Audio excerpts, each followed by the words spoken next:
Our next guest is a special guest because he's a friend of mine, and we work together a lot on doing transformation in the kingdom of cybersecurity solutions, monitoring, MSS, all types of difficult challenges. But one of the most things I'm proud about is his passion and his connection to his customers, and also taking a company profitable is not easy. So Osman Khan is the Chief Operating Officer of ITS Squared Solutions, ITS Squared. Osman has over 20 years of experience in security IT industry and worked in all major vertical industries across the United States, US, UK, and MEA region. As his role as COO is, he's also a hybrid, what I call a hybrid. He's part business, part technical. He's VP of Business Development, but he's also the principal architect in cybersecurity, which really lends a great hand to being able to help our customers to understand their business needs, their risks, but also understand the technology behind it. Please put your hands in together for Osman Khan.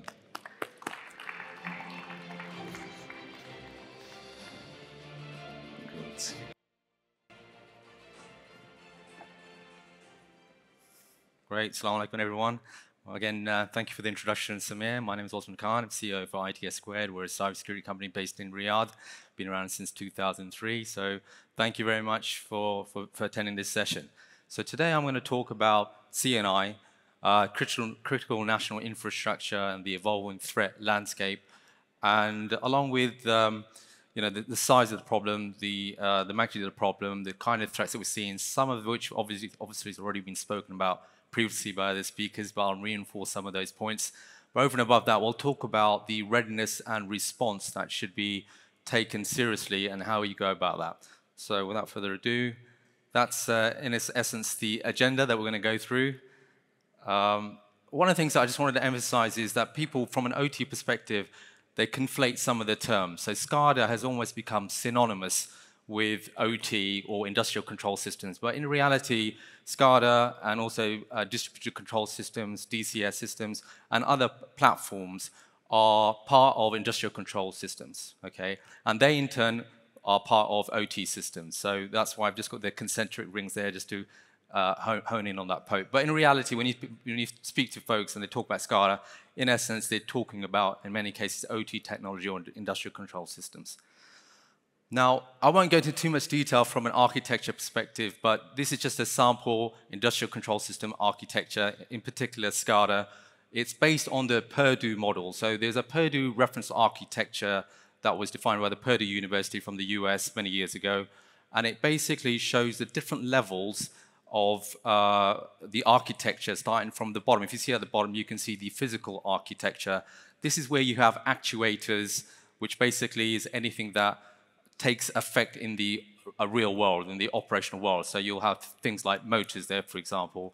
Over and above that, you'll have sensors, so like heat sensors, for example, or and the like, that feeds information into what are known as PLCs, programmable logic controllers, and also RTUs. So they're basically, in essence, they're computers out there that take input from the sensors, and based on that information and pre-programmed logic, they affect the actuators and take effect.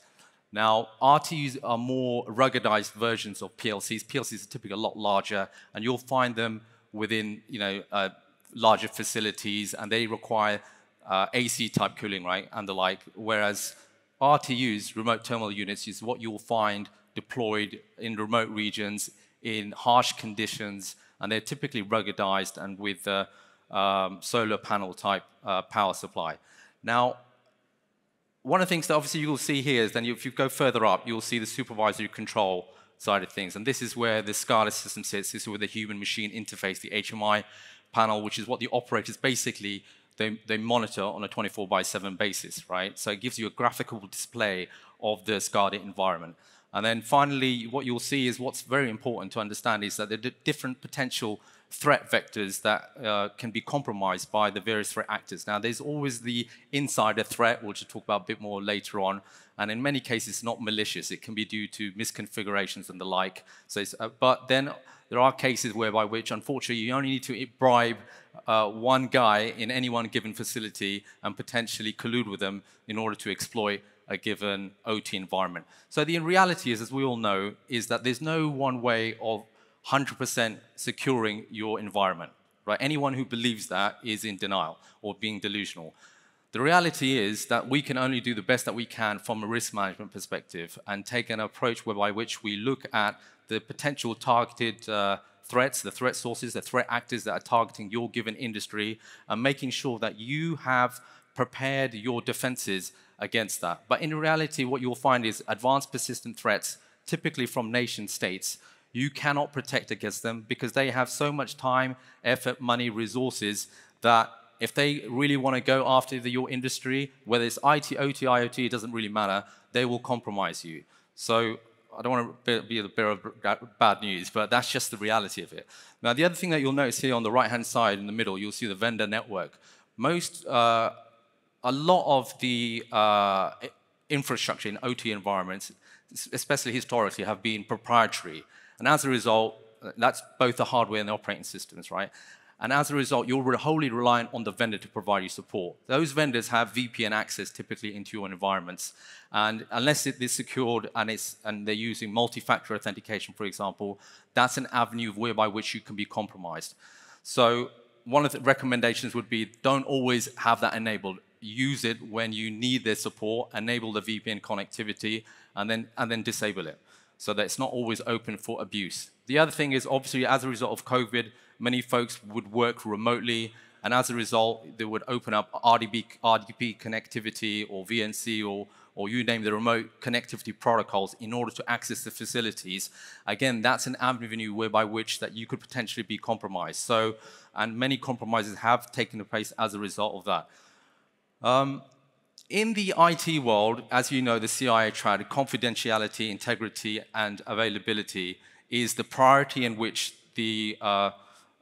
those security requirements are met, right? So again, confidentiality is number one, followed by integrity, and then availability. Whereas in the OT world, availability is paramount, followed by integrity, and then confidentiality. So then we're less concerned in the OT environment about who sees the data on the wire. We're more concerned about availability. Availability, like I said, is paramount, followed by making sure that the data hasn't been adulterated or modified in any way, shape, or form.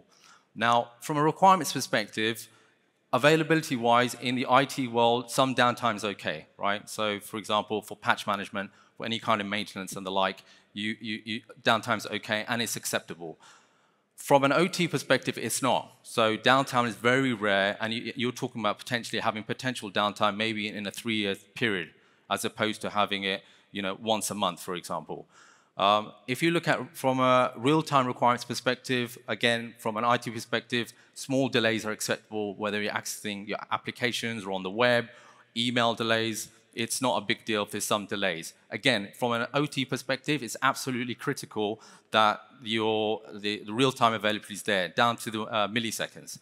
Now, hardware-wise, lifetime within the IT environment is typically 3 to 5 years, whereas in OT environment, it's anywhere between 15 and 20 years. And in some cases, you'll see PLCs, for example, in the OT environment that are 30 years old. And you'll also see from a hardware perspective, for example, very old proprietary kit as well.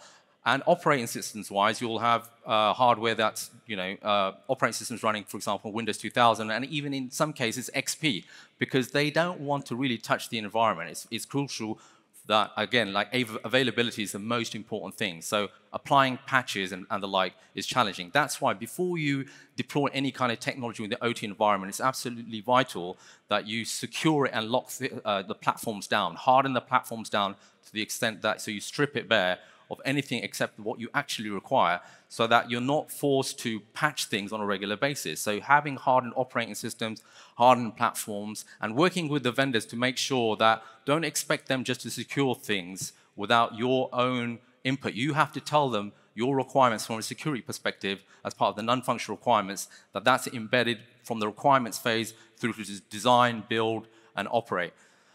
Now, in terms of application of patches, so we have Patch Tuesday, Microsoft's Patch Tuesday. So every other Tuesday, you have patches that are deployed within your environment.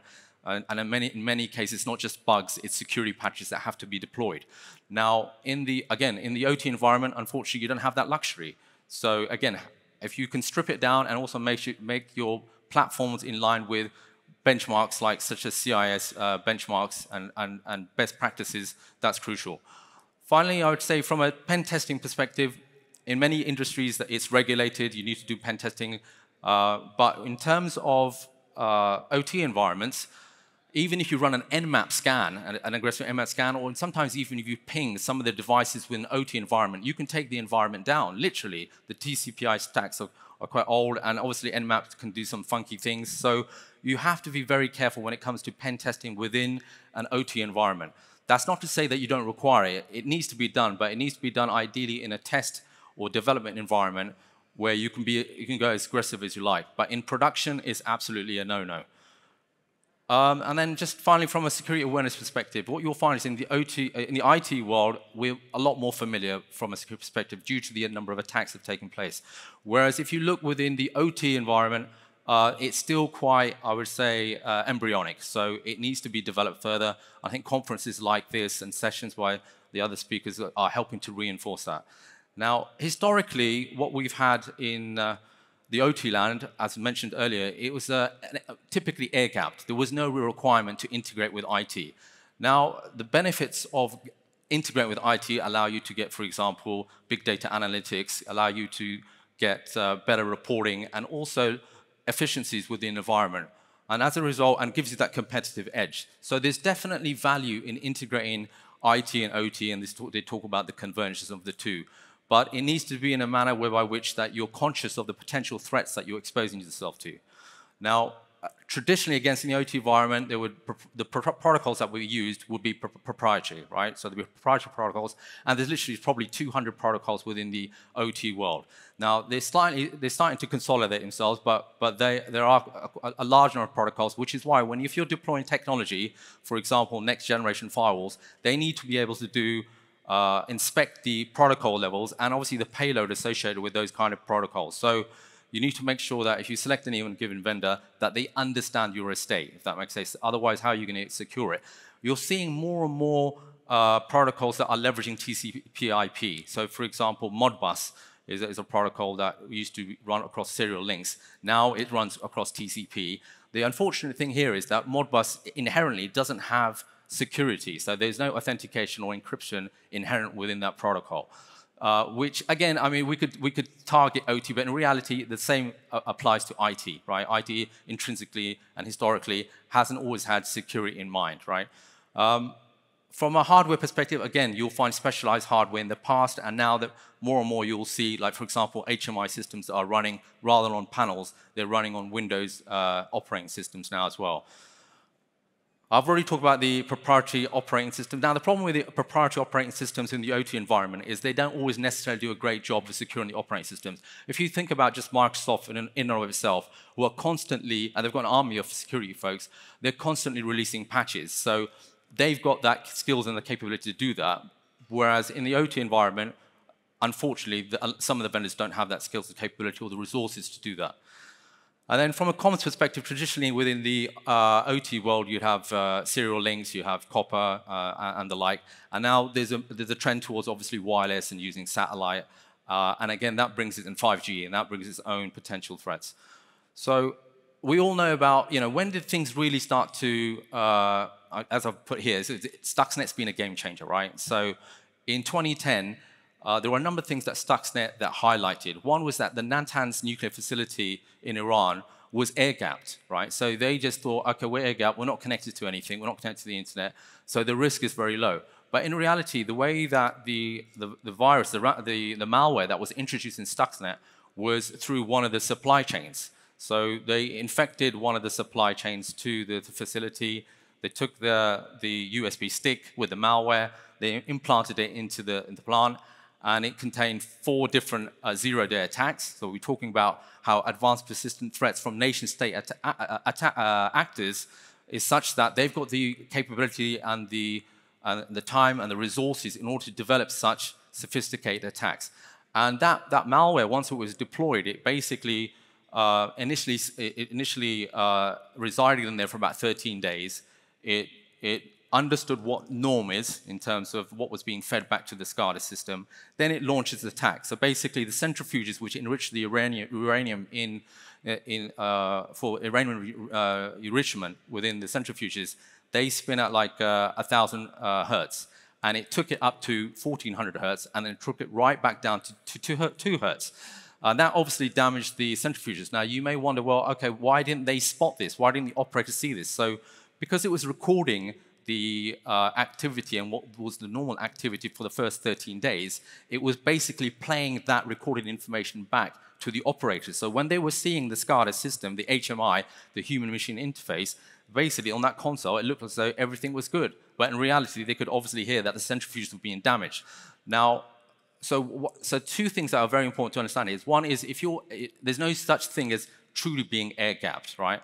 And now with the trend of taking advantage of the integration of OT and IT that we spoke about earlier, you're going to see that integration more and more. So what's important is to make sure that you don't put yourself in a position whereby which that you think that because I'm air-gapped, I'm secure, and this is a prime example also whereby which your supply chain is absolutely key, right? So don't underestimate the challenge in supply chain, and obviously SolarWinds is another example whereby which, if you can infiltrate the supply chain where they basically compromise the build environment for SolarWinds, they basically thought, right, rather than as a nation-state actor again, supposedly it was done by the Russians, they say, if I can target SolarWinds, which is basically monitoring tens of thousands of customers around the world, you can compromise them through what is seen as a trusted monitoring platform, which has been the case. Now, in terms of the proliferation of the attacks, just in H1 this year, you can see these attacks have taken place. So NVIDIA, for example, the American chipset manufacturer was compromised by a ransomware attack, right? And then if you look at the Viasat satellite communications were breached as well, and also wind turbines across Europe were affected. Over 5,800 wind turbines were affected. Then there was the attack in Ukraine, where once again in 2016 they were attacked by the Russians, and they were attacked again and compromised this year, this half. So, so again, this just demonstrates that the number of attacks that are taking place, and you'll see more and more attacks taking place going forwards. Right, so some of the key insights. So the previous speaker already spoke about state-sponsored attackers, and I just want to emphasize again, they've got the capability and the resources to compromise your estate. Again, it doesn't matter what it is, IT, OT, IoT, they've got that. So it's important as a country and as organizations are responsible for OT infrastructure is to make it as difficult as possible and never to be complacent, but also to focus on the tactics, and procedures by the threat actors that are targeting your country, your industry, and specifically your organization. Now, where are the attacks coming from? So the thing about attribution, which basically says who's responsible for doing the actual attack, is it's quite challenging to do that. Now, according to this report here, the Chinese and the US in this half most of the attacks have come from there. That doesn't mean that's where they've been originated from. This just means that's where the attacks have been launched from. So it's potentially those assets were compromised, and that's where they launch attacks. And that's one reason why it's, as general practice, and typically it's against the law, you don't attack back, right? Now, in terms of where are they targeting? So you can see in North America is the vast majority of attacks, the 43% there. But in the Middle East, it's not insignificant. 12% of the attacks have been targeting from an OT and IoT perspective within the Middle East, and a large number of them within Saudi Arabia. And if you look at the region itself, within Saudi Arabia, it's almost second to the UAE. Manufacturing, utilities, oil and gas are the 3 verticals that have been attacked the most within the Saudi Arabian market. Now, in terms of data that's been stolen, it's quite an interesting fact here that 4 terabytes of data was stolen in 2021 per breach in Saudi Arabia. So per breach, 4 terabytes of data were stolen. Now, that's not an insignificant amount of data to exfiltrate from an organization. So what you need to do is see how you can basically safeguard against that. Now, when you look at from a security perspective, a lot of focus is on inbound traffic, north-south traffic, whereas in reality, that's where you're looking to prevent the potential threats and block threats.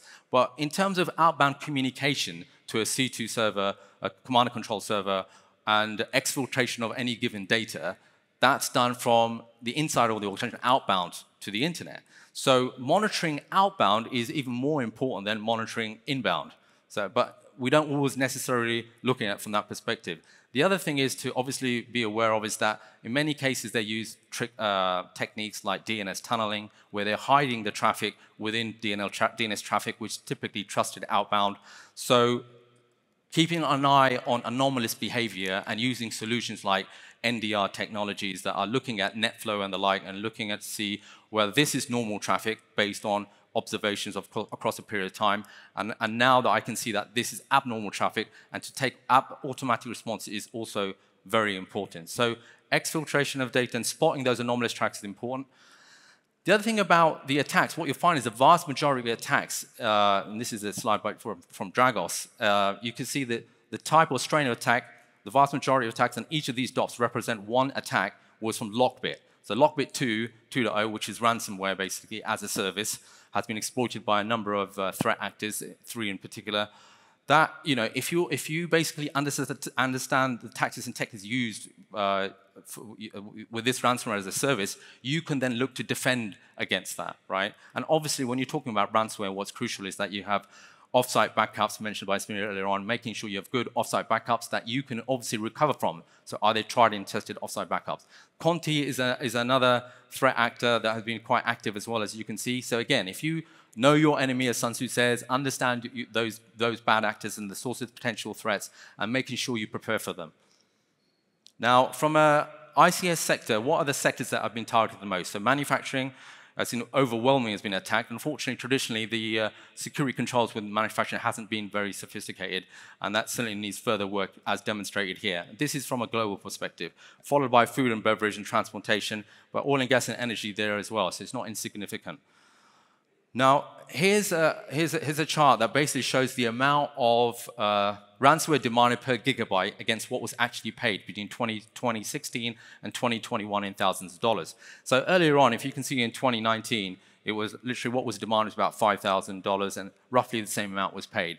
And now, if you look in 2021, you're looking at what was demanded was about around $50,000, and what was paid was about $39,000. And that's basically an increment of 244% between 2019 and 2021. And it's only getting higher and higher. And the reason is, unfortunately, organized crimes and criminals, why do they pursue this? Because crime pays, right, unfortunately. And if you take the Colonial Pipeline attack, which was spoken about earlier, unfortunately, they paid the TAC.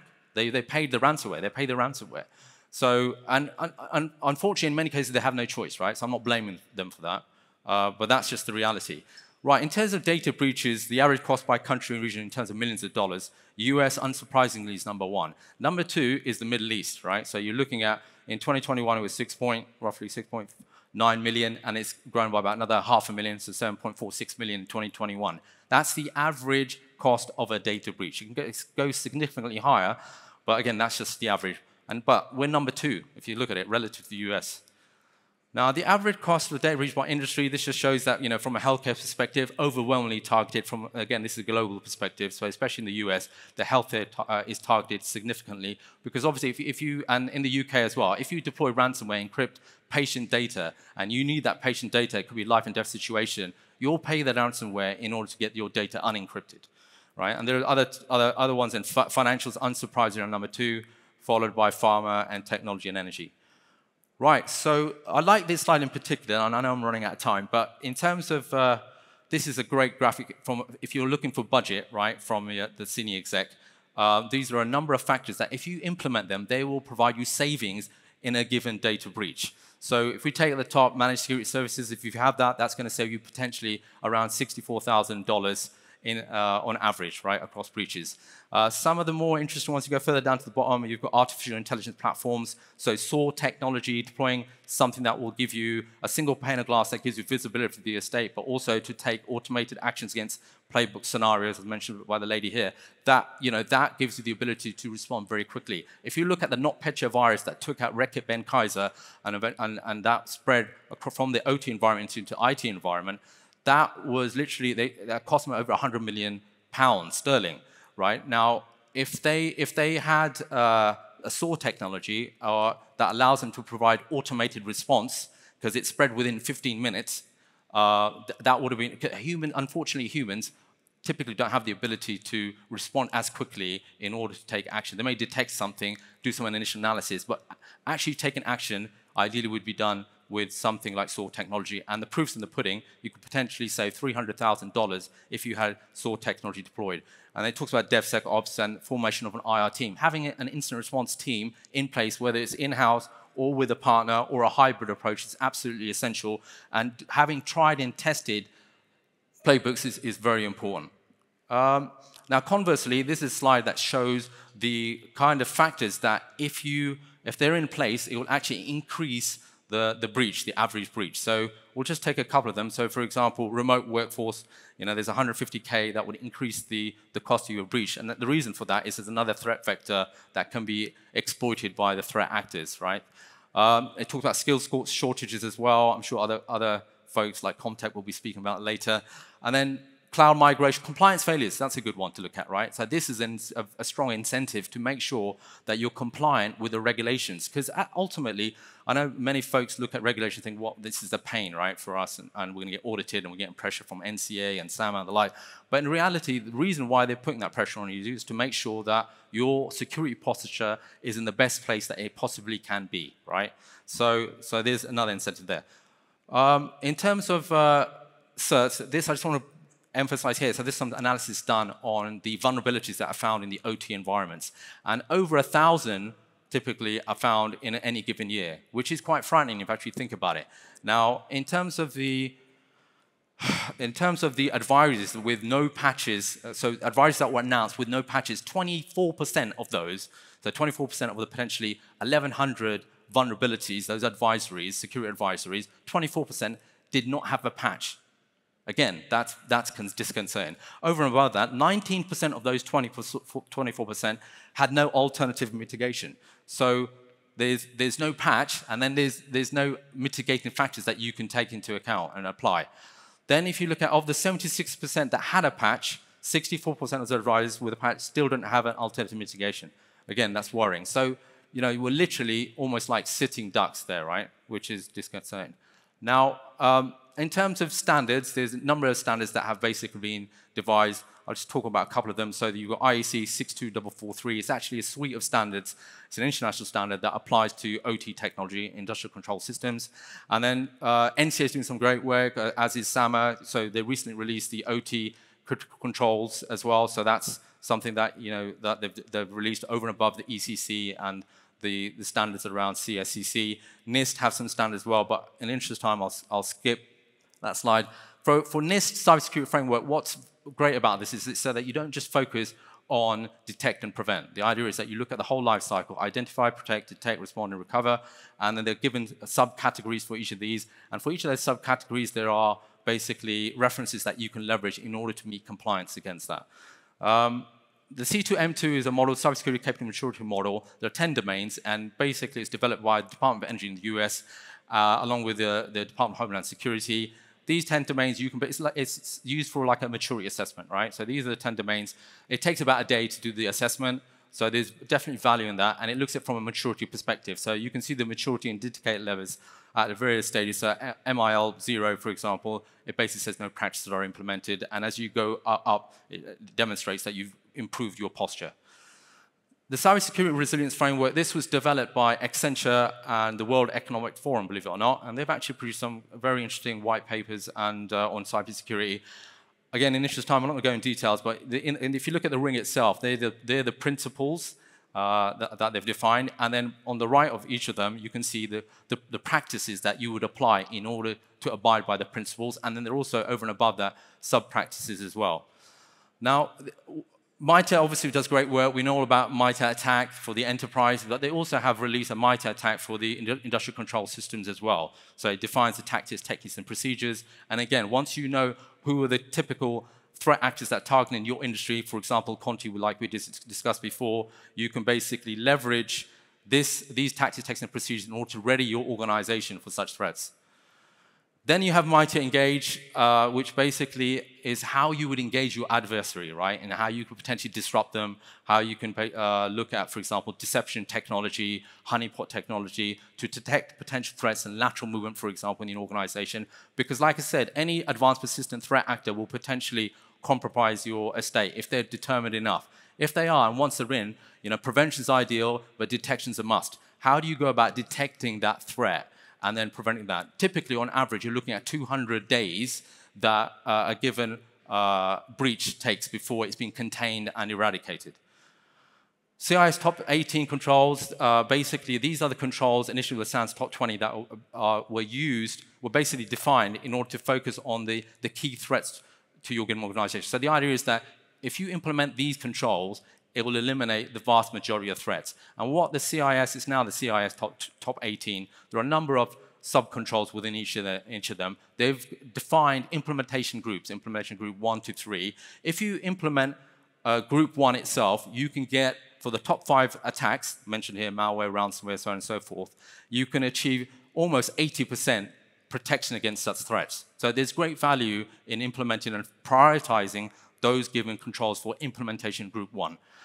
And then as a summary, because I know I'm out of time, I've just, and you can get a copy of the slides, I've basically just summarized from a NIST perspective for each of the phases what the various actions that you should take. But out of respect for that, and I'll put some references as well, so I'm sure you can get them from Samir. Thank you very much.